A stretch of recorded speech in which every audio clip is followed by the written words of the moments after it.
কাজী নজরুল ইসলামের ৫০তম প্রয়াণ দিবসের আরও খবর জানতে চুয়াডাঙ্গা থেকে যুক্ত হচ্ছি জহির রায়হান সোহাগের সঙ্গে। সোহাগ, শুভ সকাল আপনাকে। আজ সকাল থেকেই আমরা দেখছিলাম ঢাকা বিশ্ববিদ্যালয়ের সমাধিতে শ্রদ্ধা নিবেদন। জানতে চাই চুয়াডাঙ্গায় কি আয়োজন রয়েছে আজ সারাদিন ব্যাপী?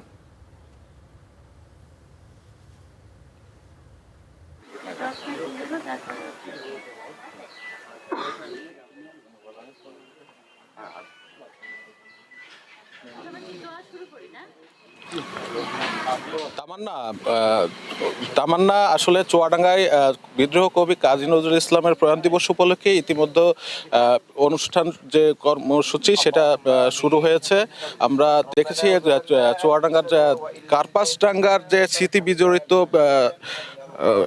আটচালা ঘরের পাশেই কিন্তু উপজেলা প্রশাসন থেকে কর্মসূচির আয়োজন করা হয়। ইতিমধ্যে ফুল দিয়ে শ্রদ্ধা নিবেদন করেছে উপজেলা প্রশাসন, কার্পাসডাঙ্গা নজরুল স্মৃতি সংসদ সহ বিভিন্ন সামাজিক সংগঠন, রাজনৈতিক সংগঠন নেতৃবৃন্দ এখানে উপস্থিত হয়ে বিদ্রোহ কবির প্রতিকৃতিতে শ্রদ্ধা নিবেদন করেছেন। এখন দোয়া, তার বিধেয় আত্মার মাগফিরাত কামনায় দোয়া অনুষ্ঠিত হচ্ছে।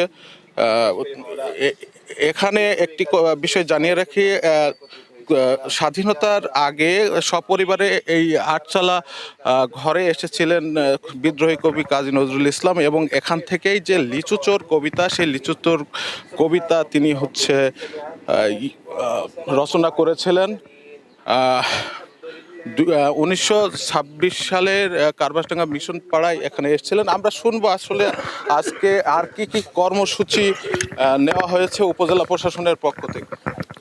জি, আসসালামু আলাইকুম। আমাদের সকালবেলায় পুষ্পস্তবক অর্পণের মাধ্যমে আমাদের জাতীয় কবি কাজী নজরুল ইসলামের ৫০তম প্রয়াণ দিবস উপলক্ষে বিভিন্ন ধরনের প্রোগ্রাম আমরা শুরু করেছি। এরপরে আমাদের আলোচনা সভা, স্কুল কলেজের ছাত্রছাত্রী এবং সবাইকে নিয়ে একটা বর্ণাঢ্য সাংস্কৃতিক অনুষ্ঠানের আয়োজন আছে আমাদের পরবর্তীতে সকাল 10টায়। এটা আমাদের কার্পাসডাঙ্গা ইউনিয়ন পরিষদ প্রাঙ্গণে।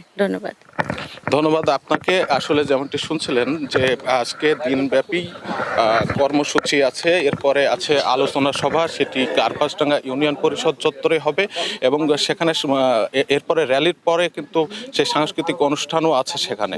তো তামান্না, এ ছিল আমার কাছে সর্বশেষ। সোহাগ, ধন্যবাদ আপনাকে আমাদের সঙ্গে যুক্ত হবার জন্য।